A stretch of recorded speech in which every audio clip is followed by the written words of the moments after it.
Comenzamos con algo gracioso siempre, me gusta comenzar con algo gracioso. Y miren, saben que los hombres somos capaces de hacer cualquier cosa por las mujeres, ¿verdad? Sí, los hombres somos capaces de subir a la montaña y buscar el huevo de águila y arriesgar la vida con tal de traerle un huevo de águila. Los hombres somos capaces de atravesar un lago de cocodrilos por ir por la chancla que dejó del otro lado en la playa. Entonces, ahí tiene están chupando tranquilos ahí dos hombres en la cantina. Y uno de ellos está chupando y está como... Y hasta puse la foto así como para que imaginen más la escena, ¿verdad? Y entonces está chupando ahí uno y el otro le dice, porque uno está así ya medio deprimido y está diciendo, ya no quiero chupar, ya no quiero ir a casa. Y entonces el otro le dice, pues compadre, pues ya no chupe, ya bájele, ¿no? Entonces dice el otro, compadre, es que yo chupo para verme bonito, compadre, yo chupo para verme bonito. Y entonces el compadre dice, compadre, ¿cómo que chupo para verse bonito? Sí, dice, mire compadre, cuando yo estoy sobrio en casa, mi vieja me dice que ya no me quiere, que estoy panzón, que estoy barbudo. Y yo quiero gustarle a mi vieja, compadre, entonces yo chupo para verme bonito. Y el otro le dice, compadre, ¿cómo que chupas para verte bonito? Sí, compadre, es que mira, ya que estoy bien briago, ya me voy a la casa, y cuando voy entrando a la casa, apenas se voy atravesando la puerta, y mi vieja me dice, qué bonito te ves, qué bonito te ves, ande bien. Y luego hasta quiere llevarle el video a la gente de la iglesia para que vea qué bonito me veo. Bueno, este es el asunto gracioso. Hay quienes chupan para verse bonito, ¿eh? Y muchos chupan para verse bonito. Bueno, lo que significa es agradar a alguien, ¿verdad? Déjeme, hablando de agradar, déjeme hablar de un tema que se llama, de hecho le puse por nombre, acreedores emocionales. ¿Qué es un acreedor? ¿Qué es un acreedor? Es lo mismo que un deudor. Bueno, acreedor es a quien tú le debes. Y yo pregunto, ¿cómo se siente uno cuando está endeudado? Yo tengo ahí una imagen de alguien que está hasta con el agua al cuello, pero ¿cuáles son los sentimientos de alguien que está endeudado? ¿Has estado endeudada? Así que debes así como 20,000 pesos o algo así. No. ¿Has estado endeudado? Bueno, aquí afortunadamente nadie está endeudado, ¿verdad? Pero ¿cómo se sentirá? Bueno, ¿cómo se sentirá alguien que está endeudado? No duerme, ¿no? Porque pueden venir a embargar, está acongojado, o puede estar comiendo mucho, o casi no comer, o dormir mucho, casi no dormir. Sientes que la paz te es robada cuando debes, y sobre todo cuando la gente te está pidiendo que pagues.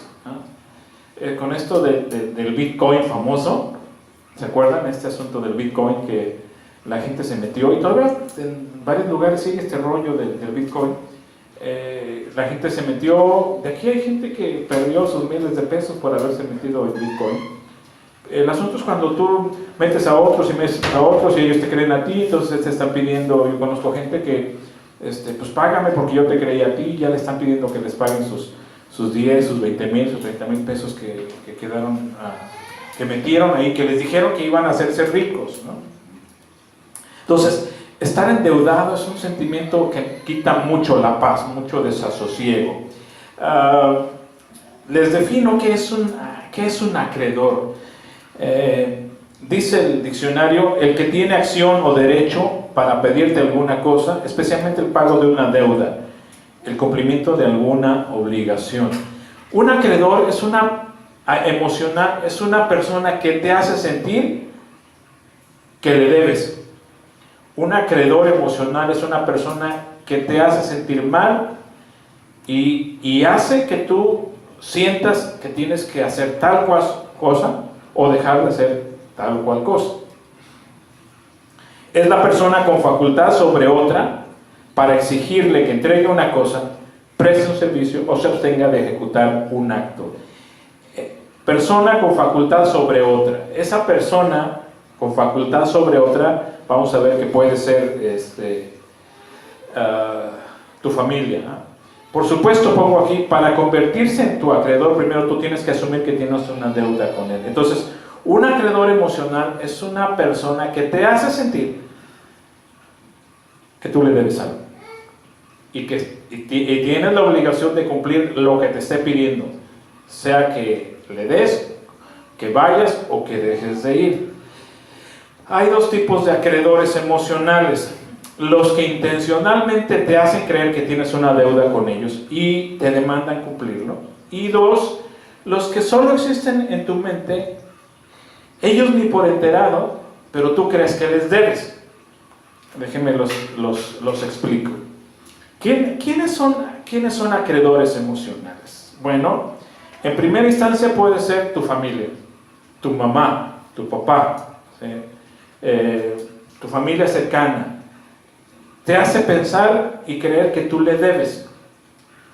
Es muy común que los mamás o los papás le exijan a un hijo, y pues porque eres mi hijo, ¿no? Entonces, cuando son chiquitos, pues uno les debe obediencia ciega, pero de adultos, es querer que los papás nos exijan obediencia ciega cuando ya tenemos nuestro constructo de bases morales y deseos, está crítico. En segunda instancia suele ser tu pareja, tu esposo, tu esposa, que te hace creer que tú le debes cierto comportamiento y debes dejar de hacer o hacer. ¿Por qué? Pues porque te lo está pidiendo. A veces es muy común la relación que se da así como en un hombre con una mujer, como si fuera tu dueño, ¿no? Como si fueras esclavo, ¿no? El tercero también se aplica a la gente de la iglesia, donde se congrega los creyentes, ¿no? Los pastores que te hacen creer que tú les debes o que tú debes comportarte de una o determinada manera. Y ahorita vamos a irnos metiendo en ese asunto. Y en última instancia, gente, compañeros o conocidos o amigos, ¿no? Me comentaba una persona, llegó alguien y me dijo: vengo a pedirte dinero. Y le dijo: pues es que ahorita estoy haciendo pagos. Dice: mira, te vengo a pedir dinero porque tú eres mi mejor amiga. Y entonces la otra dijo, para sí dijo: ups, sí, de verdad soy tu mejor amiga. Ahora yo le preguntaba: ¿y realmente es tu mejor amiga? No, yo no es mi mejor amiga. Pero cuando te dice, te pido a ti porque eres mi mejor amiga, ya te está conectando una deuda. Y tú te sientes obligado te vas a sentir obligado a. Dos tipos de acreedores. Veamos el primero. Los que intencionalmente te hacen creer que tienes una deuda con ellos y te demandan cumplirla. Estos son aquellos que por su cercana e íntima relación filiativa y afectiva contigo, y estos, ¿quiénes son? Pues por supuesto tu familia. Y por otro lado, por una conveniencia egoísta suya, te van a manipular, te van a chantajear para que hagas o deshagas según su parecer. Te van a presionar para que hagas o para que no hagas, por su cercana relación para contigo.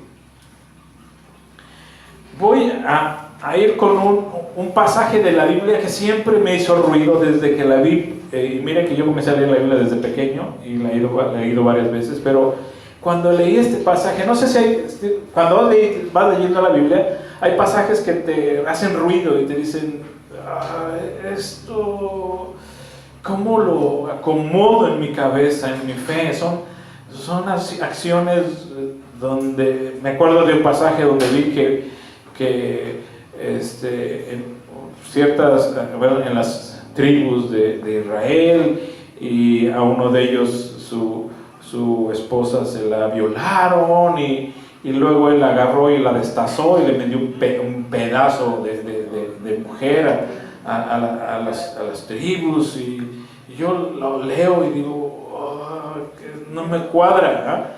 Imaginen que por primera vez una persona agarra la Biblia y de esas veces de donde caiga, ¿no? Y empieza a leer ese pasaje donde un hombre destaza a su mujer por pedacitos y se las envía. Dice, este es un pasaje que les voy a compartir que me hizo ruido, mucho ruido. Desde que lo leí dije, no puede ser esto algo que Dios nos esté diciendo que así debiéramos ser. Por supuesto, yo entiendo que no. Aquí está el pasaje, Jueces 11, Jueces capítulo 11, verso 30. Jefté, y ya hemos hablado de las ocasiones de Jefté. Jefté hizo una promesa al Señor y le dijo, si me ayudas a vencer a los amonitas, entonces al regresar victorioso te haré una ofrenda. Hasta ahí todo va tranquilo, ¿no? ¿Cuántos de nosotros le decimos a Dios muchas veces, Señor, ayúdame para que mi hijo salga bien en el examen y yo te prometo que voy a ir a la iglesia, ¿no? Ya no has ido a la iglesia, Señor, que me saque yo la lotería y yo te prometo que te voy a dar el 20%, ¿no? Que mi hijo deje las drogas o que mi hijo deje esas malas compañías y yo te prometo que voy a ir de rodillas a echarlo, ¿no? Entonces, la gente suele hacer promesas como para amarrar que Dios le conteste. Bueno, aquí Jefté le hace una promesa a Dios para que Dios le conteste. El problema es que Jefté le hace una propuesta y una promesa a Dios de lo más estúpida y absurda que yo considero. Jefté dice, la ofrenda será la primera persona que salga de mi casa a recibirme cuando yo regrese. Jefté dice, te voy a sacrificar, voy a matar a la primera y te la voy a... Esa es una propuesta antibíblica. Jamás Dios ha pedido sacrificios humanos. Pero Jefté, y pensando que a lo mejor le recibiría a la sirvienta, a cualquier otro, la señora que ahí anda acarreando agua en los burros, no sé, hace esta propuesta, a mi parecer, muy estúpida.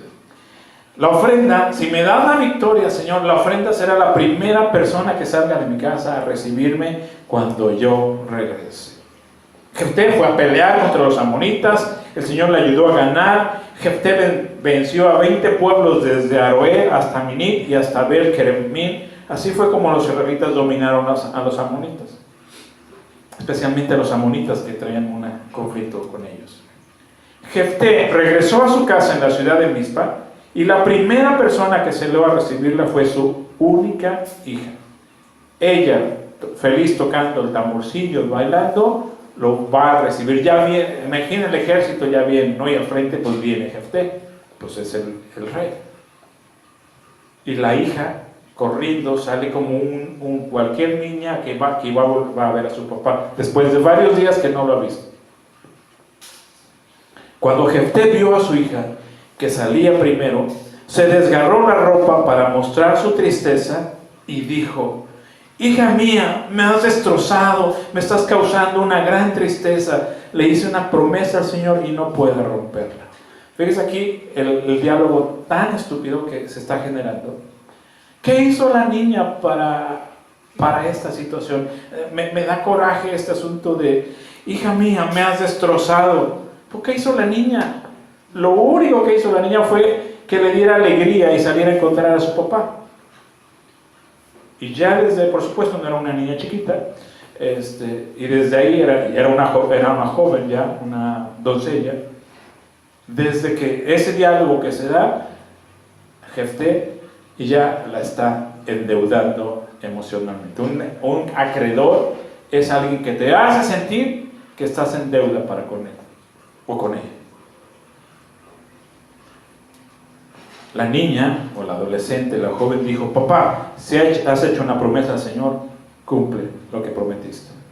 Lo que leemos después es que la hija pidió permiso: déjame ir con mis amigas a despedirme. Fueron allá a un monte y de regreso la sacrificó.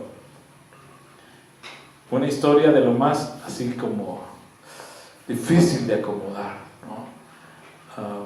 Pero aquí tenemos dos tipos de acreedor y los vamos a desglosar. El primero es el acreedor intencional, el que te dice, me debes y tienes que hacer lo que yo te pida. Y el acreedor inexistente, porque Dios jamás le pidió a Jefté, te voy a dar la victoria a cambio de que me sacrifiques a alguien. Entonces, la deuda de sacrificar a alguien era una deuda inexistente. Nada más era en la cabeza de Jefté. ¿Me sigue la idea? Déjenme los desgloso. Jefté es un acreedor familiar del primer tipo, acreedor emocional familiar, de los que te endeudan y te intencionalmente. Dice el verso 35, cuando Jefté vio a su hija que salía primero, se desgarró la ropa para mostrar su tristeza y dijo, hija mía, me has destrozado, me estás causando una gran tristeza. Le hice una promesa al Señor y no puedo romperla. La niña dijo, papá, si has hecho una promesa al Señor, cumple lo que prometiste. Un acreedor emocional intencional es el que te hace creer que tú tienes una deuda para con él y te pide que hagas algo o que dejes de hacer algo. ¿Qué le estaba pidiendo Jefté a su hija? Renuncia a tu vida, renuncia a tus amigas, renuncia a tus sueños, renuncia a tus planes de vida futuro, renuncia a todo. ¿Por qué? Porque me debes obediencia a mí, que soy tu padre.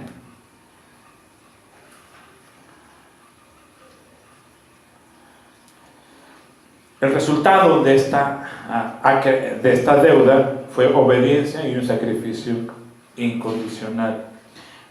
Las palabras de Jefté, imaginen la escena, me estás causando una gran tristeza.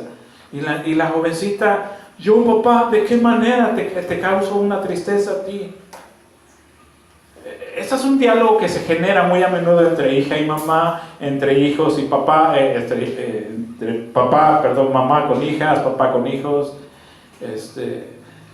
Frases que hacen que los hijos se congojen y digan, pero ¿cómo, mamá? ¿Yo cómo te causo tanta tristeza?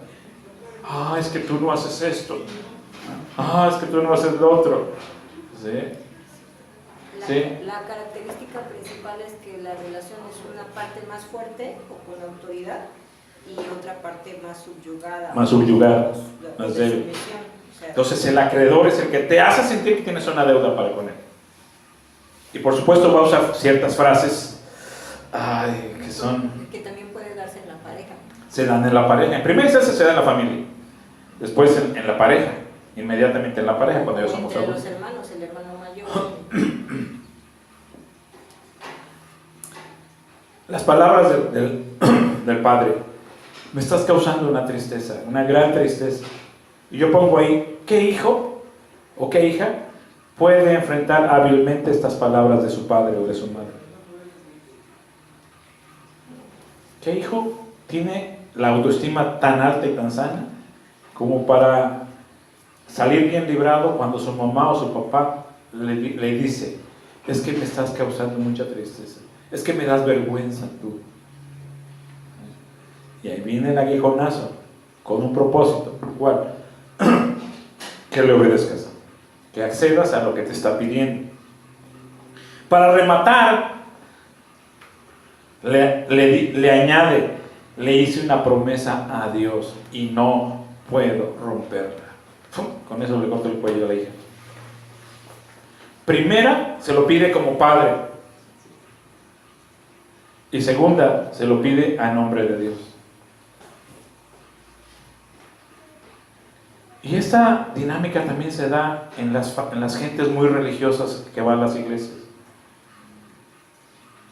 Que son peros y mega cerradas con su pensamiento. Y no solo se lo piden a nombre como padre o madre, sino se lo piden a nombre de Dios. Es que a Dios le duele el corazón cuando tú no haces esto. Tú no sabes, pero Dios llora cuando cuando te ve a ti que estás haciendo tal o cual cosa. Y por supuesto, esa tal o cual cosa implica ir contra la voluntad de papá o de mamá. Entonces, este pasaje desde siempre que lo leí la primera vez, y en la lectura sistemática de la Biblia, recuerden, hay dos tipos de lectura, muchas, pero la lectura sistemática es donde se sugiere, tú empiezas a leer Génesis, Éxodo, Levítico, vas avanzando los libros. Después te detienes a meditarlos. Está la lectura sistemática y está la lectura de meditación. En la lectura de meditación tú agarras un salmo, o un proverbio, o un pasaje, y dices, voy a analizar, a inspirarme y a reflexionar sobre este pasaje. En la lectura sistemática vas avanzando capítulo tras capítulo, tras capítulo, tras capítulo. Se dice que si lees 3 capítulos y medio, en un año terminas de leer la Biblia. Yo la primera vez me la leí en 3 meses, ¿no? Pues, era tanta mi hambre de las cosas de Dios que me la leí en 3 meses, ¿no? Pero conforme vas leyendo, y hay cosas que te choquean, que te hacen ruido, y dices, bueno, después me detengo, me regreso a tratar de entenderlas, ¿no? Y esa fue una de las cosas que me hizo ruido desde la primera vez. Dije, ¿cómo un padre puede hacer esta propuesta a Dios? Y yo hago esta pregunta. ¿Tú endeudarías emocionalmente a alguien de tu familia, como Jefté con su hija, para que terminara cumpliendo algo que a ti te conviene sin importar el daño que hagas? ¿Harías esta promesa a Dios? ¿Y sacrificarías a tu hija? ¿A tu hijo? ¿Me hace? Sí. Si no lo harías con alguno de la familia, tal vez lo harías con algún compañero, con algún amigo o con la pareja. Déjenme avanzo. En la iglesia se da mucho este tipo de deudas. La iglesia es un nido de acreedores emocionales, espirituales. Demasiados líderes religiosos, consciente o inconscientemente, endeudan a sus feligreses. En base a esa deuda, se nos manipula para dedicar más tiempo a servir en la iglesia. Tratado no saben cuánta gente con varias crisis existenciales, porque ahí tienen al niño durmiendo en las bancas mientras ellos están sirviendo casi toda la semana. Pastores que desde el púlpito tiran así deudas fuertes para que tú asistas todos los días a la iglesia. Recordará, mamá, que yo hubo un momento en mi vida donde yo era el líder de alabanza y tenía que estar en todos los cultos, ¿sí? Martes de caballero, miércoles de damas, jueves de enseñanza, viernes de oración, sábado de jóvenes, domingo en la mañana escuela dominical, domingo en la tarde culto evangelístico, y yo me sentía asfixiado. O sea, no tenía tiempo para salir con la familia, no me tenía tiempo para nada, ¿no? Y el pastor te hace sentir que esa es tu obligación, que si no estás haciendo eso, estás fallándole a Dios, y el corazón de Dios sufre, y el corazón de Dios se lastima porque tú no eres un buen creyente. También cuando se trata el tema de las finanzas en momentos religiosos, te hablan de tal manera que te despojan prácticamente, porque a Dios le gusta el dador alegre y no sé qué. Está el asunto de a muchos pastores, y ese es el problema cuando un pastor depende completamente de las finanzas de la iglesia, ¿no? O sea, le conviene que haya reuniones para que se ofrende, para que se aporte dinero, y entonces están insistiendo para que la gente asista y esté. ¿Te acuerdas del chiste aquel del pastor que se están orando con Dios y está un poco molesto y dice, Señor, te llevaste a fulanito? O sea, se había muerto el hermano fulanito, ¿no? Te llevaste a fulanito, Señor, y era uno de los que más diezmaba. ¿Por qué no te llevaste a sutanito, que ese casi no da ofrenda, ¿no? Ese llévatelo también si quieres, pero por favor, te llevaste a fulanito y te llevaste a fulanito, y son los que más ofrendan y diezman, Dios. Regrésame el catafixio estos días. Creo que eso es un problema cuando los líderes tienen deudas muy fuertes económicas, y a veces el impulso es para que vengan y estén cooperando y estén diezmados, porque mucho de ahí depende su estabilidad económica. Entonces, el asunto es que se hace presión emocional para que la gente deje de atender su situación, su vida financiera, su vida familiar, a fin de que esté cumpliendo con las actividades de la iglesia.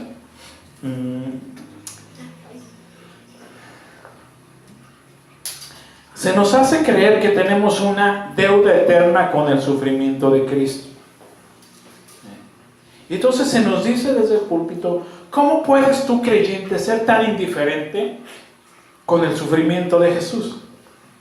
Y nos presentan a un Jesús sufriente todo el tiempo. De Jesús se nos recuerda, sobre todo en la Semana Santa, se nos recuerda la pasión de Cristo.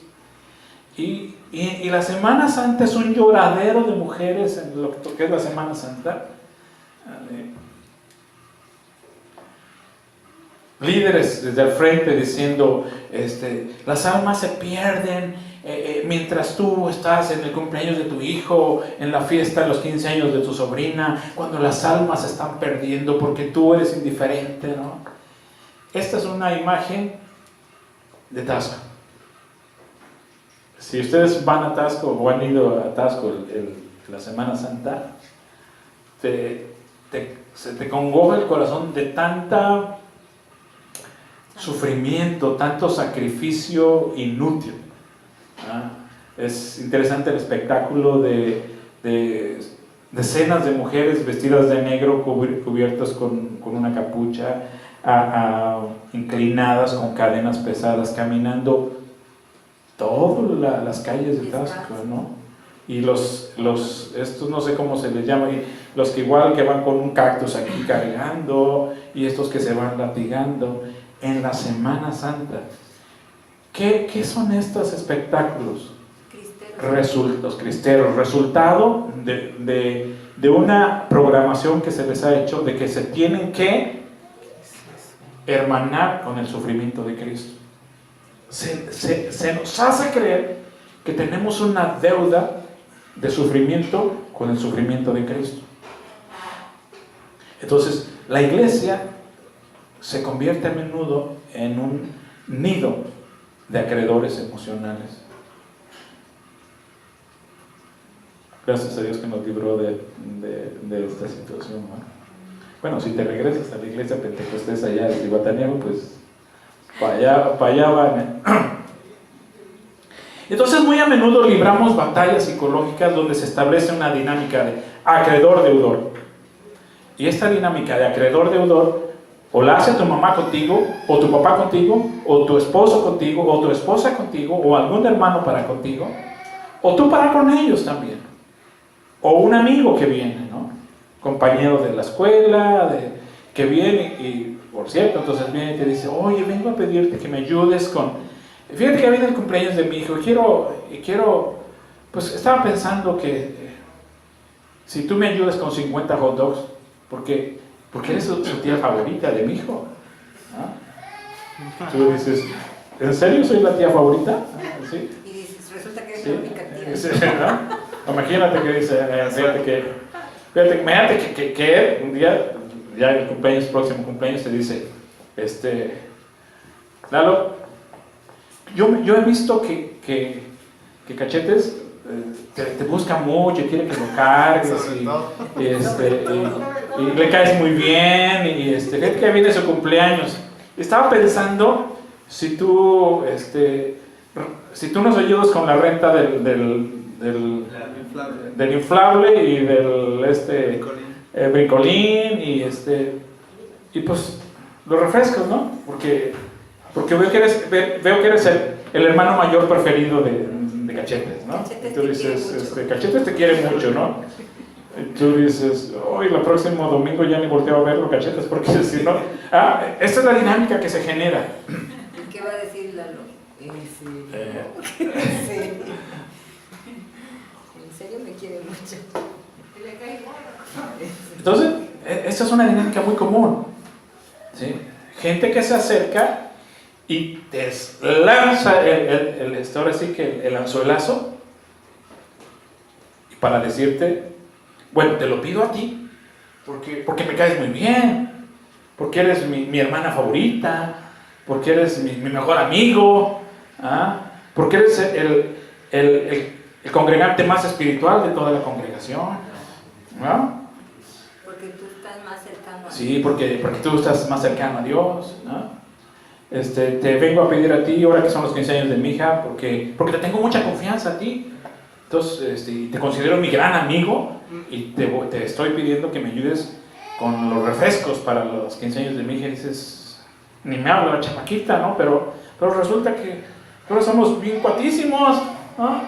Este es un deudor emocional del intencional, del tipo 1. Y entonces el zarpazo o el anzuelazo que nos lanzan suelen ser frases que es muy difícil que nosotros las sepamos capotear. Te pido ayuda a ti porque te considero mi mejor amiga. Y tú dices, ups, ¿en serio? Qué conveniente que soy tu mejor amiga, ¿no? Justo en este momento. Me atrevo a pedirte prestado a ti porque sé que tú nunca me fallarías. Y hay gente en las iglesias que se acerca con los que traen un buen coche, ¿verdad? O dicen, no, pues es que trabaja bien y gana bien. Entonces, a ese hermano hay que ir a pedirle dinero prestado. Hermano, le vengo a pedir a usted porque sé que usted es un hermano muy maduro en la iglesia, ¿sí? Y veo que Dios le bendice mucho, ¿no? Y pues sabe que estoy atravesando por una crisis, no tengo para los útiles escolares de mis hijos, y yo sé que usted nunca me va a fallar, hermano, y reájale, te dejan ir el anzuelazo, ¿no? Y entonces, ¿cómo te la libras si ya primero te infló y te bajó el cielo y las estrellas y ahora te suelta usted tiene la obligación de ayudarme, hermano.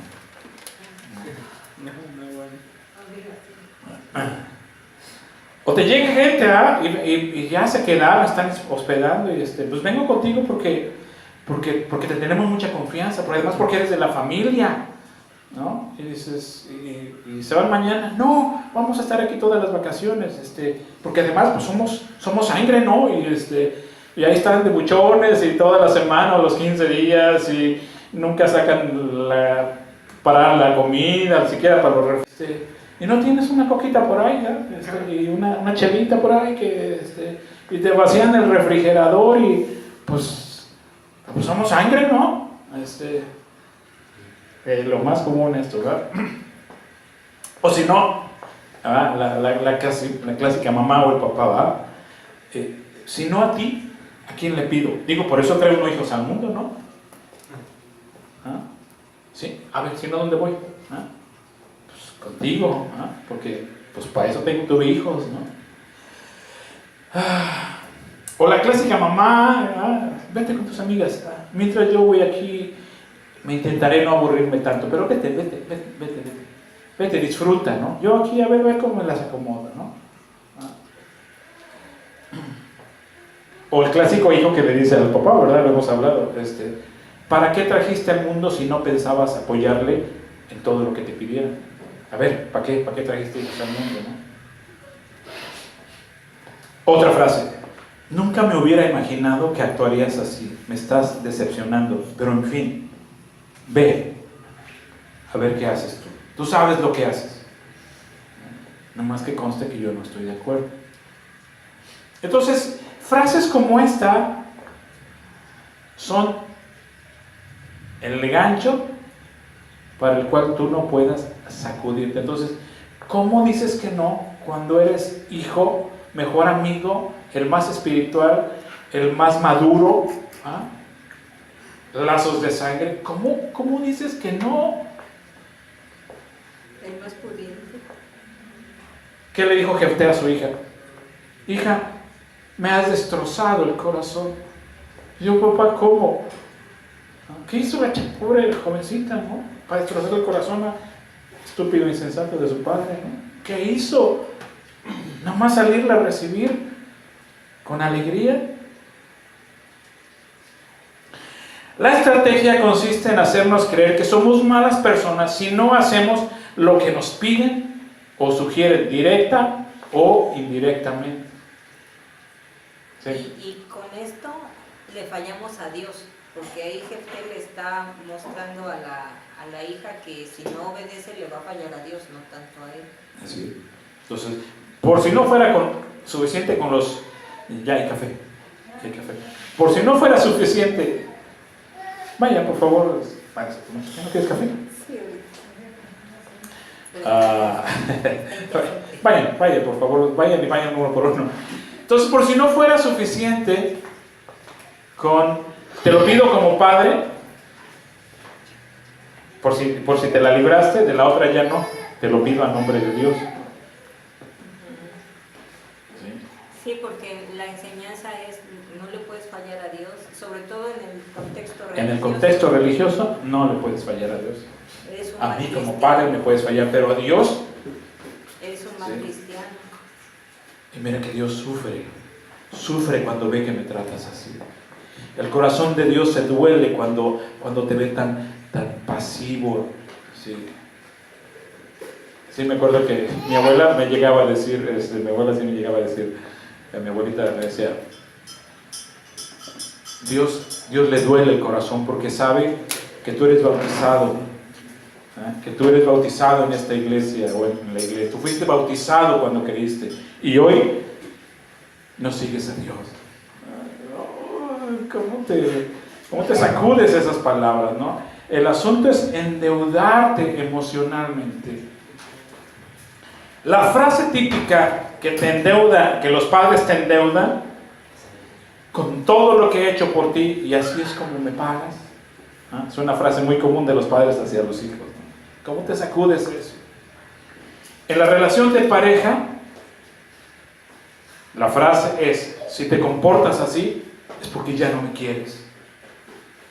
Si vas en contra de, y a pesar de que te digo que no vayas, es porque ya no te importa nuestra relación. Si sigues haciendo eso que te pido que no hagas, significa que lo nuestro se acabó, que ya no me amas, que ya no te importo. Yo, ay, ¿dónde han escuchado eso, verdad? Y entonces en la iglesia, usted sabe, ¿verdad? Dios sufre por tu conducta. Si son chiquititos, el niño Dios le duele lo que estás haciendo. El corazón de Dios es quebrantado por tu pasividad, por tu tibieza. Ahora,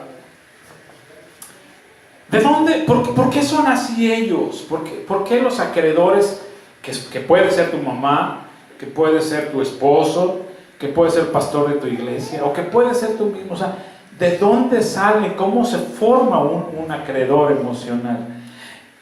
Con frecuencia, los acreedores emocionales tienen un estilo de comunicación agresivo. No respetan los derechos de sus hijos, de sus congregantes, de sus amigos. Lo digo es agresivo e intrusivo, es que se meten en tu vida y no son empáticos. No entienden que tienes también tu propia vida, que tienes que estar pagando ciertas deudas y te piden que tú gastes, te piden que tú generes, aportes dinero, dejes de hacer cosas, que dejes de estar con tu familia, que dejes de gastar en pagar tu renta, tu coche, con tal de que ellos salgan adelante con sus deudas que ellos se contrayeron. Es común, de lo más común en una iglesia, por ejemplo, que el pastor se endeudó con alguna cosa, ¿no? Y ya no sabe cómo el agua al cuello, entonces empieza a soltar sermones con tal de que la gente pues suelte más dinero, ¿no? Y pacte con Dios y ofrende. Al fin y al cabo, el que se metió en la deudota pues fue él, ¿no? Suelen ser personas con dificultades emocionales, insatisfacción en su vida, con celos, con miedo al abandono, tienen miedo a la soledad y son muy dependientes. Entonces te chantajean para que no los dejes, para que no se queden sin ti ni un momento, para que estés atento de ellos todo el tiempo, ¿no?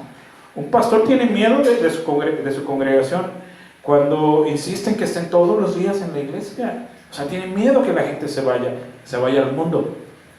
Y por eso tanta presión para que esté todos los días en las actividades de la iglesia. Y entonces está inventando cosas para que haya un concierto y luego una enseñanza y luego un retiro, porque siento que la gente se me va. Actúan desde un modelo aprendido en la infancia, de sus padres, de sus hermanos, su familia o del entorno más próximo. Es decir, los acreedores, para ellos es de lo más normal ese comportamiento. Así crecieron, así actuaban sus propios padres para con ellos. No se dan cuenta que al actuar así, lastiman a los demás. Pero así actuaron sus padres para con ellos, así actuaba su esposo para con ellos. Muchos tuvieron experiencias tempranas de manipulación, donde su mamá, su abuelo, su padre en su iglesia les motivaban a efectuar un cambio en su comportamiento a través de sentimientos de culpa. Una de las cosas cuando yo enseño a las iglesias y a todos los pastores es: jamás deje a su gente, a su congregación en condenación. Pero es de lo más común que los pastores desde el púlpito meten a condenación a la congregación y se van de la iglesia el domingo o los lunes o los martes con un sentir de deuda. Ay, Dios no está satisfecho conmigo. No hay obediencia suficiente.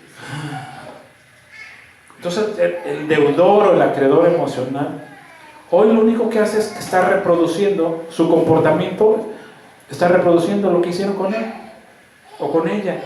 Así actuó su mamá con ella, así actuó la abuela con ella, así actuó su esposo con ella o su esposa con él. Así actuaron.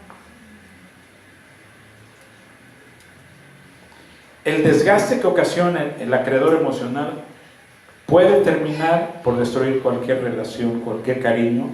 Uno de los resultados finales es que la gente se sienta tan asfixiada que termine dejando.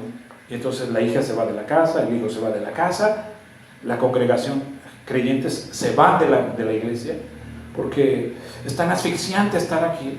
Y en lugar de los domingos que sea tranquilo, buen momento, se sienten, ir cada domingo a congregarse para sentirte asfixiado y salir en condenación, ir a ver a tu mamá, a tus papás, para que cada vez que estás 2 horas ahí con ellos o 3 horas, es una quejabanza, y es que tu padre me hizo, y es que tu hermana me hizo, tu hermano me hizo, habla con él,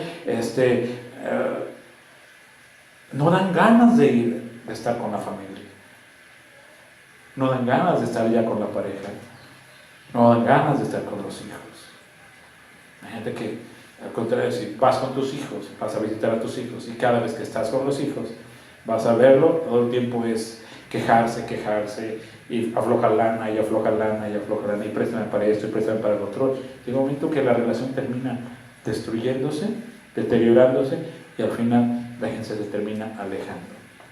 Ese alejamiento va a suceder después de un tiempo. Paulatinamente va a dejar de estar, y un día definitivamente se van. La gente deja de congregarse en las iglesias y un día se van. Los hijos un día ya no visitan tanto a los padres y un día ya no les visitan. O cada año que les visitan. Una posible razón es los padres se volvieron acreedores emocionales. La iglesia, los pastores se volvieron acreedores emocionales. La pareja se volvió acreedor emocional.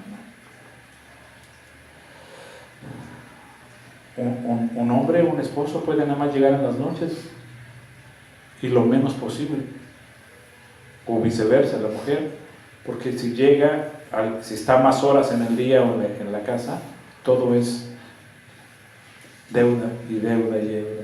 Y no has hecho esto, y no has hecho lo otro, y no me has ayudado lo suficiente, y no me diste para esto, y no me diste para lo otro, y no me diste para aquello. Entonces llega un momento que el esposo, si es que trabaja el esposo, pues llego a las 12 de la noche, ya que está durmiendo. Igual si ella es la que trabaja, pues llegó hasta en la noche, porque discuto. Ahí hay una dinámica de acreedor y deudor. Entonces, primero son los acreedores emocionales intencionales, los que te hacen sentir que tú les debes, que tú te debes a ellos. Vamos con el segundo tipo, los que solamente están en nuestra cabeza. Me resulta interesante lo que voy a compartirles. Ellos ni por enterado, pero tú crees que tienes una deuda para con ellos. Vamos a ver de cuál tienes. O sea, vamos con la segunda.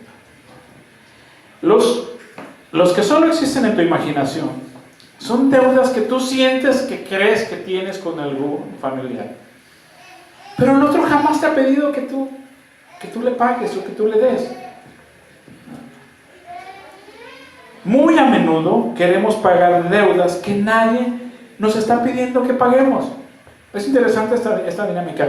Piensa en tu propia vida. Yo voy a poner algunos ejemplos. Mira.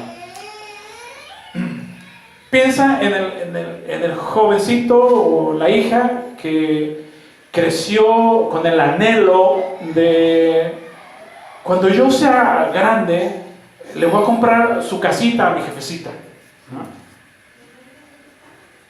Jefecita, es tan común, los niños suelen hacer estas promesas, ¿verdad? Yo lo veo muy a menudo, ¿eh? No sé qué le prometiste a tu mamá, pero mamita, yo cuando sea grande te voy a comprar un coche. Ay, sí, mi hijo, sí, porque te voy a comprar un coche, mamá. Y nuevo. El niño o la niña que crece y hace una promesa le hace una promesa a la mamá, pues. Te voy a comprar, cuando yo sea grande, te voy a comprar una casita a orilla de la playa. Allí, en Cihuatanejo, donde los pececitos de colores, ahí para que salgas todas las tardes, y un negrote que te esté echando el aire. Lo cual no es malo, ¿no? El problema es cuando la vida no te sonríe como tú quisieras, y ya tienes 20, y tienes 30, y tienes 40, y no hay dinero para comprar la casa, el boleto de avión, el viaje a Cancún que tú querías llevarlo a tu jefecita. La vida no te sonrió. Y entonces, cada que ves a tu jefecita, dices: ay, mi jefecita no la he llevado yo, y yo le prometí que le iba a llevar en avión a tal o cual lugar, ¿no? Y ya, yo recuerdo que le dije que si yo estoy rentando, y como lo voy a comprar su casita a mi jefa, ¿no?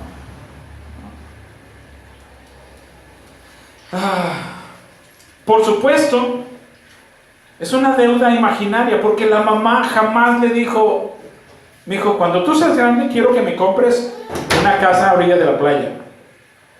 Es una deuda emocional, imaginaria. La mamá nunca dijo eso. La mamá nunca ve al hijo o a la hija y dice: mija, te recuerdo que no me has llevado a pasear en el avión. Pero ahí está esa deuda. Es una deuda imaginaria, emocional y neurótica. Nada más está aquí en nuestra cabeza. Nuestra jefecita, nuestro padrecito, nuestro jefecito no nos está pidiendo nada. Yo estoy contento con que les vayamos a ver, que estemos ahí platicando con ellos, pero no están diciendo: no me has llevado a pasear. Bueno, algunas sí, ¿no? Y esa deuda imaginaria no deja vivir en paz. Voy a poner ejemplo de una deuda imaginaria bíblica. Aquí tenemos a David, 2 de Samuel 23:14. David estaba en el fuerte, o sea, estaban replegados en un fuerte, y en ese tiempo había tropas de los filisteos acantonadas en Belén. Imaginen la escena, está en un fuerte, es como un lugar rodeado de muros de madera para que no puedan dormir en paz, que llegue el enemigo. A David le dio sed y dijo, imaginen la escena, David es el rey David, ¿sí? Están en pro de conquista, Pero dice ahí que en ese tiempo había tropas de filisteos en Belén. A David le da sed y con un suspiro, y yo creo que todos sus valientes, David tenía sus valientes, sus fuertes. Imaginen la escena, David suspirando dice: ay, cómo se me antoja un poco de agua del pozo que está en la entrada de Belén. Ay, qué rica es agua. No sé, por ejemplo, antes en las tazas, ¿se acuerda, mamá? Que el agua era cristalina, fresca, y podías beber directamente del borbotón, ¿no? Del borbollón. David suspira y dice: ay, cómo se me antoja un poco de agua del pozo que está a la entrada de Belén. ¿Y qué creen? Belén estaba saturada de filisteos que la tenían sitiada. Dice la escritura, pero solo lo dijo por decirlo. Es como cuando tú dices: ay, se me antoja una piña colada en la orilla de la playa, en boca del río. No, pero es Guatanejo, ¿no? Ay, cómo se me antoja. ¿Alguna vez han suspirado así pensando y diciendo: ay, cómo quisiera estar ahorita, cómo quisiera beber o comerme un langostino? Esto es lo que hace David. David dice así en voz alta, dice: ay, cuánto diera por un poco de agua del pozo que está en Belén. Y Belén está atestado de filisteos. 3 de sus valientes avanzaron, pelearon entre el ejército filisteo y tomaron agua del pozo cerca de la entrada de la ciudad de Belén. Entonces los 3 le llevaron el agua a David, pero él no la bebió, sino que la derramó en la tierra como ofrenda al Señor. O sea, estaban sus valientes, los que siempre sus guaruras, que siempre hacían lo que él les pedía. Los que la Biblia nos muestra de que se les pegaba la espada de tanta sangre que se derramaba. Los que mataron gigantes. Algunos de estos guerreros valientes son de los que se juntaron con él en la cueva de Adulam. Entonces Belén suspira en voz alta, y lo que hacen estos hombres es, mira, es como si, lo decía hace ratito, ¿no? De los que se meten al lago lleno de cocodrilos y van por la chancla que dejó del otro lado del lago, ¿no? David nunca les dijo: a ver tú, te me vas ahorita y me traes un poco de agua, llévate un jícaro y me traes agua de Belén porque soy tu rey y porque lo ordeno yo. Jamás se los pidió. ¿Y saben qué hacen estos valientes? Sus deseos son órdenes. Y se fueron, arriesgaron su vida para ir por agua del pozo de Belén. Yo creo que se tardaron algunas horas y al rato llegan con el agua y le dicen a David: aquí está mi rey. Y David dice: ¿Qué es esto? ¿No? ¿Qué es esto? Pues es agua del pozo de Belén. Y lo que hace David es que agarra y tira el agua y la derrama en el piso. Entonces imagínate la cara de los valientes, así como que: no manches, David, ¿qué onda contigo? O sea, pues, nos jugamos la vida para que tú vengas y te la damos y la tires. David no la bebió, sino que la derramó en tierra como ofrenda al Señor. Y David dijo: Señor, no puedo beber esta agua, sería como beber la sangre de los que arriesgaron su vida por mí. Por eso David se negó a tomársela. Los 3 valientes hicieron muchos actos de este tipo. O sea, lo que nos dice es que esos valientes eran así.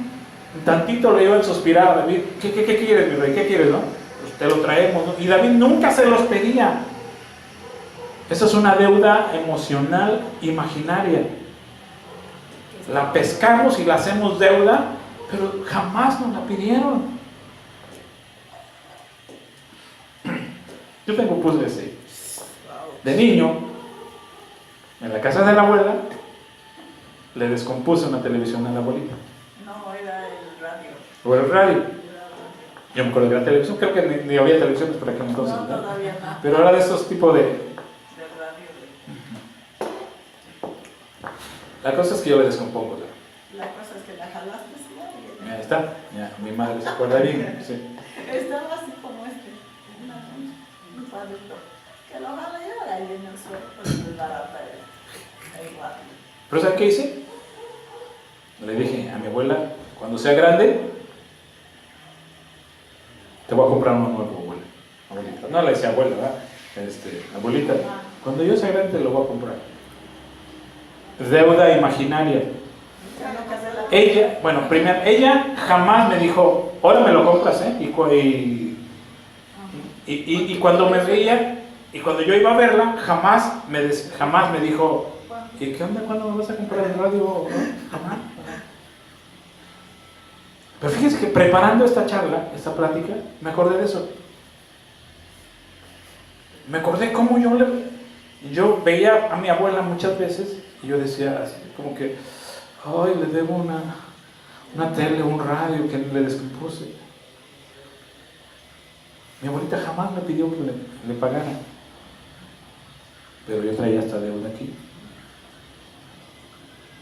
A veces sucede también con madres que de alguna razón no funciona o padres también, que no funciona su relación de pareja. Y sienten que le deben algo a sus hijos por no tenerles el padre ideal. Los niños no le están diciendo, mamá, nos quitaste a mi padre. Algunos sí, ¿verdad?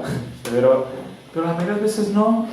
Pero la mamá siente que les debe un buen padre a sus hijos. Pero pues no, con el que se casó y con el que los parió, no era un buen padre. Y sentimos que debemos un buen padre o una buena madre a los hijos. Y crecemos con esa deuda. Regresemos con el asunto de Jefté.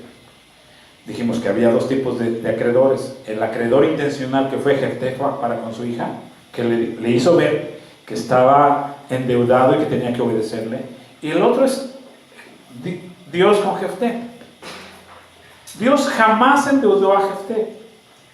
Jueces 11:30. Jefté hizo una promesa al Señor y le dijo, si me ayudas a vencer a los amonitas, entonces al regresar victorioso te voy a hacer una ofrenda. Dios, no vemos ahí que Dios dijo, pero conste que cuando yo te dé la victoria y tú regreses, me tienes que pagar con un sacrificio. Dios le da la victoria a Jefté, como cualquier padre bendice a su hijo. No le damos a estudiar una carrera y luego le decimos, bueno, metí como 200,000 pesos en tu carrera, móchate, ¿eh? Puede que algunos padres a lo mejor sí lo hicieran, ¿verdad? Sí conozco a uno. Sí, puede que sí algunos, pero el Padre perfecto que está en los cielos no es así con nosotros. No nos ayuda y luego nos cobra, no nos endeuda Dios. Dios no nos endeuda, Dios no nos dice, te voy a ayudar, voy a invertir en ti. Recuerda que con los hijos no hay inversiones, hay gastos. Los hijos nunca son una inversión, son un gasto. Todo lo que le estás echando a la colegiatura no es una inversión. Una inversión es cuando tú dices, aquí le estoy depositando al banco y me va a dar al menos 5% de intereses, no 2% de intereses, ¿no? Al menos. No, con los hijos es un gastadero, no hay una inversión. Ya con que se mantenga. Ya eso es ganancia, ¿verdad? Ya con que, dice por ahí el dicho, ¿no? Con que no me pidas ya es ganancia, ¿verdad? Ya dices, bueno, pienso, cuando ya por fin se deja de comprar pañales, dices, ay, y luego cuando al fin, años después, cuando ya por fin dices, ya no, por lo menos ya no estoy gastando en la carrera, ¿no? Ahora sí ya no puedo comprar mi coche. Ok. Dios jamás endeudó a Jefté. Jamás le puso como requisito: para que yo te dé la victoria, me tienes que cumplir lo que me prometiste. Jefté fue a pelear contra los amonitas y el Señor le ayudó a ganar. Punto.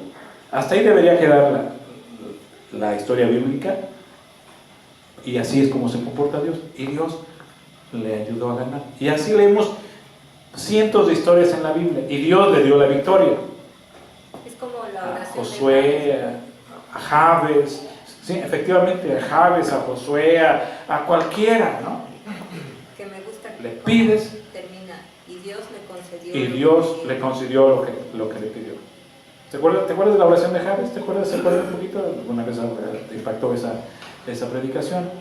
Si tú ensanchares mi territorio Sí.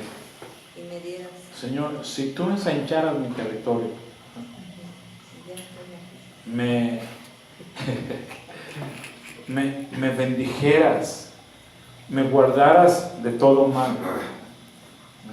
Y hace Jefté, Jabes, una serie de peticiones a Dios, y Dios nunca le dijo: pero te mochas, pero me ofreces, me sacrificas a tu hijo.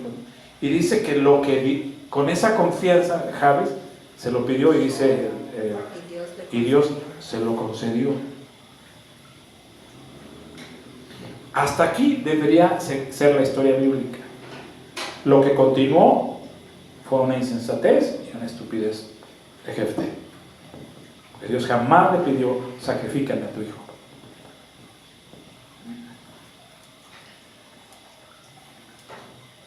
Jamás le puso condiciones, mucho menos el sacrificio de una persona, y peor aún el de su hija. Déjenme darles pasajes que atestiguan lo que les estoy diciendo. Salmos 46, y lo está escribiendo David: sacrificio y ofrenda no te agrada. Has abierto mis oídos, holocausto y expiación no has demandado. O sea, David dice: te entiendo bien, Señor. Tú, es que tengo muchas cosas que hacer. Otro tipo de acreedores emocionales imaginarios se da mucho en la dinámica de hijas sufrientes. ¿A qué me refiero esto? Hijas sufrientes con madres sufrientes son mujeres que dicen que ven a su mamá sufrir, y entonces el pensamiento es: ¿cómo voy a ser feliz yo si mi madre es infeliz? Tu madre, una vida del nabo con tu padre, con su pareja. ¿Y cómo voy a ser feliz yo en mi matrimonio si mi madre es una infeliz en su matrimonio? ¿Cómo voy a disfrutar la vida si mi madre, pobrecita, casi ni puede comer ni caminar? Se nos olvida a veces que ellos tuvieron su propia vida y que vivieron y caminaron. Y mi padre, años y años, los domingos no le fallaba su mojarra, ¿sí o no? Años y años, los domingos que llegaba con su mojarra, ¿no? Su pedazo de mojarra, ya se fue a los mariscos, llegó con su palillito, se echó su mojarra, se echó sus chelas, llegaba y mandaba a traer sus cervezas, ¿sí? ¿Recuerdan? ¿Sí? Mi papá tuvo su tiempo para vivir su vida. El que hoy a sus 90 años esté ahí, ya que no puede caminar, no tiene por qué pesarme a mí, que pobrecito de mi padre, ya no puede ni caminar, entonces yo me privo de disfrutar ahora mi mojarra, mi orilla en la playa, porque pobrecito de mi jefecito está ahí en la casa. Él vivió su vida. Él subió y bajó, y se cumple lo que dice Pablo a los Corintios: cuando eras joven, tú te ceñías, te vestías y decías a dónde querías ir.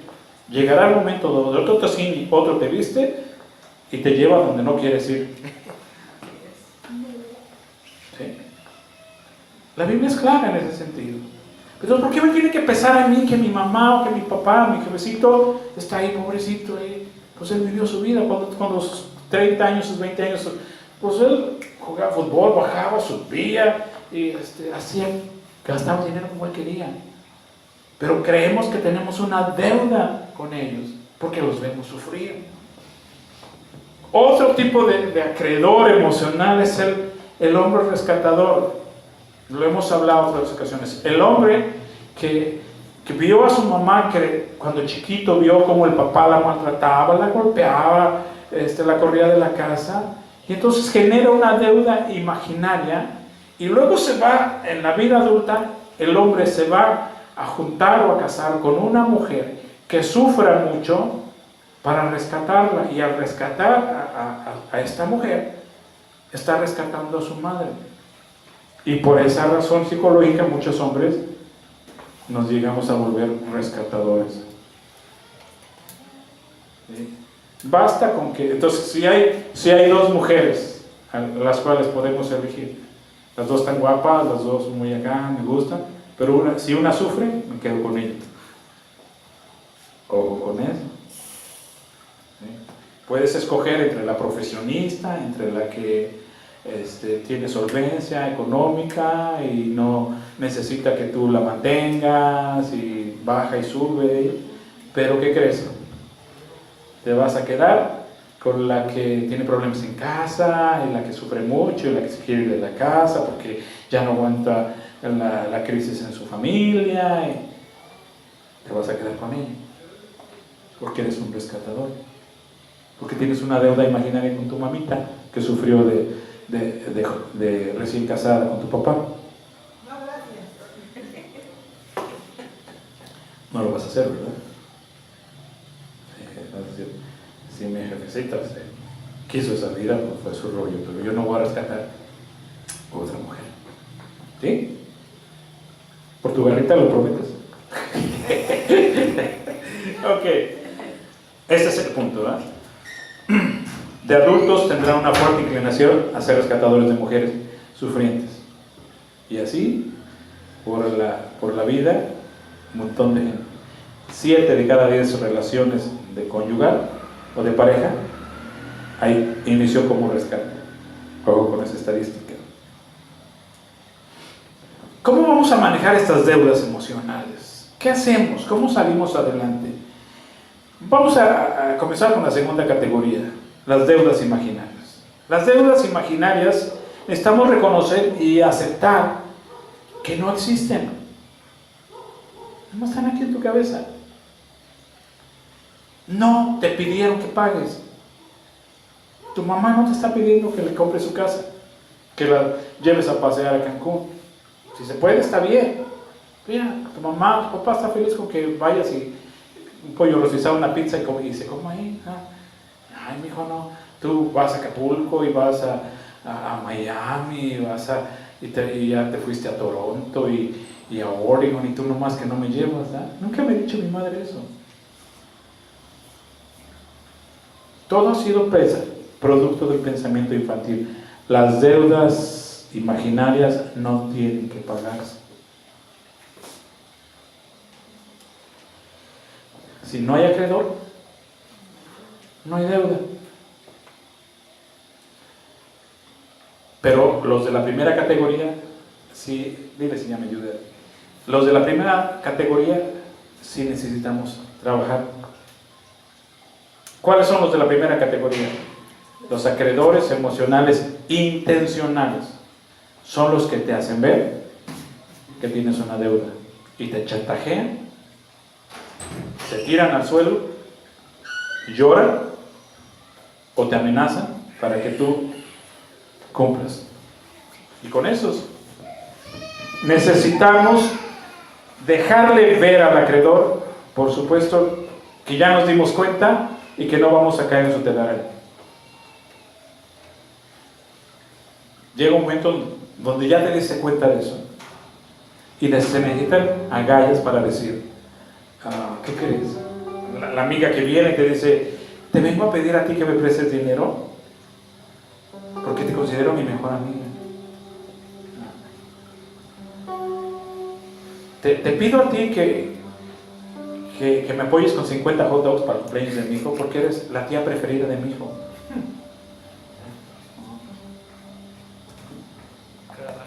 Sea tu madre, tu papá, tu cónyuge, tu pastor, tu amiga, necesitas ponerle un freno.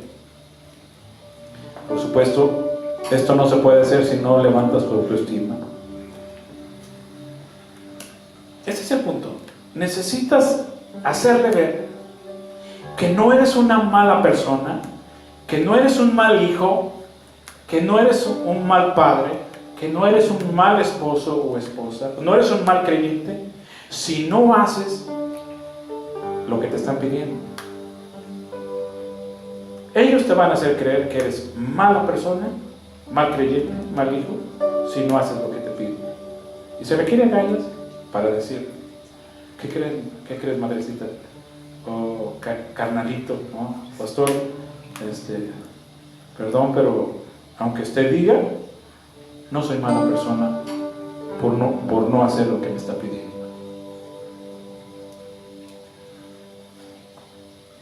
Es importante también hacerle verdad. Tengo mis gastos, tengo mis metas, estoy pagando mi casa, también tengo hijos que estar para dar para la colegiatura, tengo una deuda que compré esto. No tengo así como que, a ver, ¿qué se le ocurre a mi madre, a mi mejor amiga, para que yo desvíe dinero? Muy a menudo los acreedores tienen que ver con dinero. Tenemos que derogar dinero. A menudo tiempo, pero también el tiempo está en dinero, está en directo, servicio. Esto implica que si voy a hacer este servicio voy a desviar una tarde o varias tardes y dejaré de hacer mi vida, mis negocios por hacer lo que se me está pidiendo. Necesitamos recordar a los acreedores emocionales que si siempre cedemos a sus deseos, esto me está generando a mí.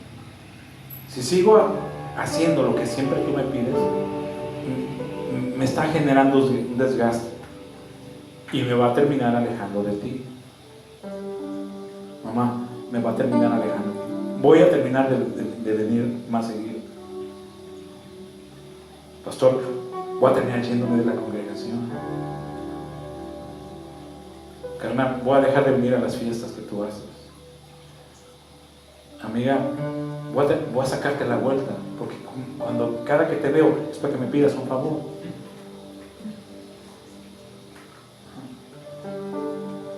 Y al final vamos a terminar distanciados. Sí, es importante decírselo, directa o indirectamente.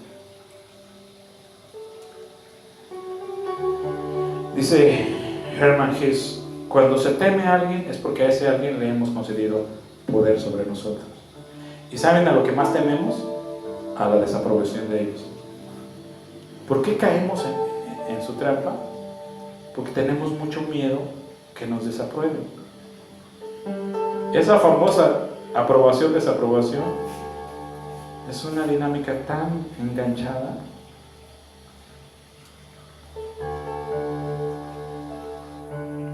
Nuestros comportamientos están condicionados por la aprobación de los demás y necesitamos parar esto. Necesitamos parar la dinámica de que no hacer lo que me piden significa que soy malo. No soy mal hijo por no hacer lo que mi madre siempre me pide o mi padre siempre me pide. La hija de Jefté bien pudo haberle dicho a Jefté: Padre, yo no hice esa promesa. Arréglatelas tú para con Dios. Yo te aseguro, si la hija conociera, yo te aseguro que Dios no te va a condenar y no te va a castigar, porque al fin y al cabo le hiciste una promesa estúpida. Papá, perdóname, pero tengo mi novio o tengo mis planes. Voy a estudiar una carrera, quiero tener familia. Perdóname, papá, pero es tu vida y tu relación con Dios. Tú arréglate para con Dios. ¿Cierto o no cierto? Pudo haber hecho eso la hija de Jefté. ¿Pero qué hizo la hija de Jefté? Está bien, papá, hágase como tú quieres. Pero no me desapruebes, papá. Y ponemos a los hijos a bailar, pararse de cabeza, a gastar el dinero que necesitan en otras cosas, con tal de que nos den por nuestro lado. Necesitamos frenar el sentimiento que se genera de que cada vez que alguien se disgusta con nosotros es porque hicimos algo malo o porque somos malos. Hice algo malo y soy malo, es un sentimiento que nos punza inmediatamente cada vez que no hacemos lo que otros nos piden y nos desaprueban. Termino. Este pasaje me encanta y de esto voy a continuar la próxima semana.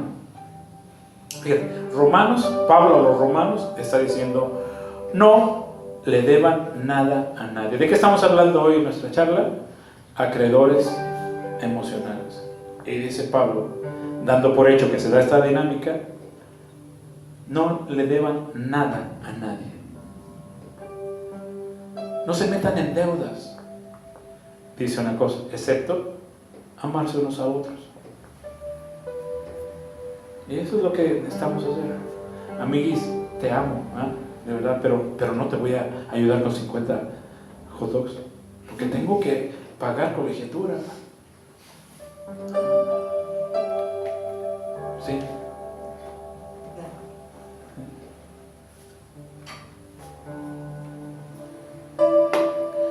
En la iglesia, pastor, lo sigo amando, pero pues me voy a salir de los 20 ministerios que tengo. Y no soy mala persona por ello, pero estoy descuidando a mi familia. Mi negocio ya se vino abajo. Allá hay más gente que puede servir. Yo puedo venir a ayudar los martes de caballeros, pero pastor, miércoles de damas quiere que yo esté aquí, el jueves de oración quiere que yo esté aquí para iniciar el servicio, y el viernes de enseñanza, y el sábado de jóvenes, y el domingo escuela dominical, y el domingo la tarde culto evangelístico. Pastor,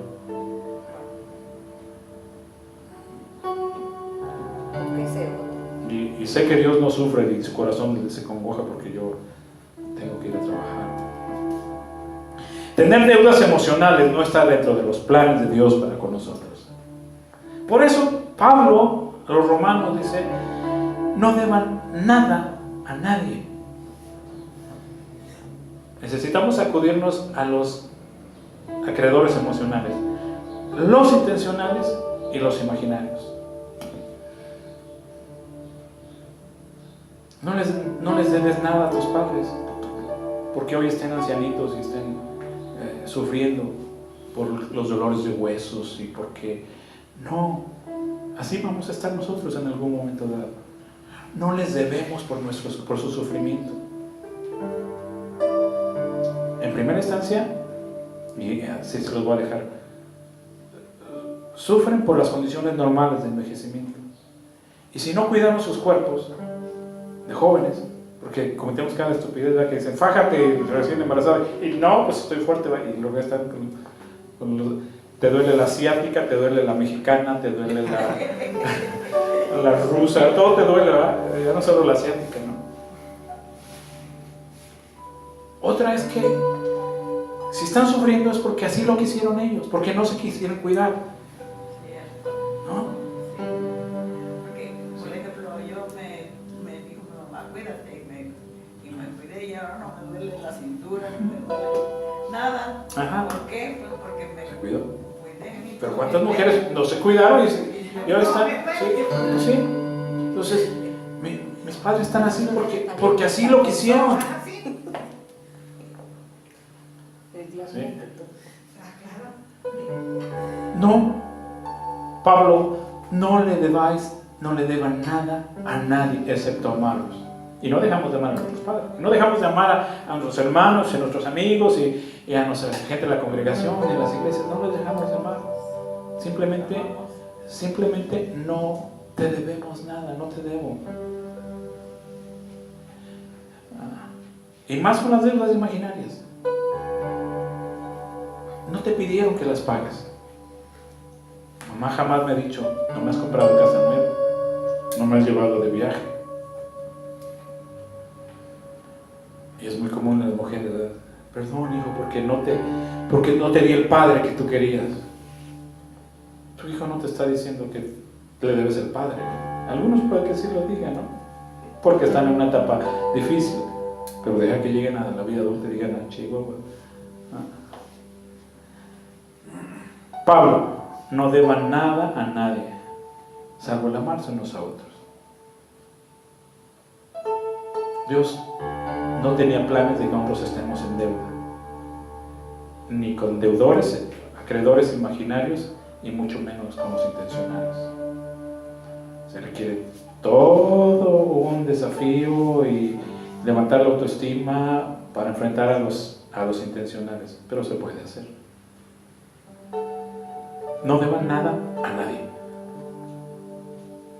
Ámenlos, pero no estén en deuda para con ellos. Al mismo Dios no le debemos. Se nos hace creer que le debemos.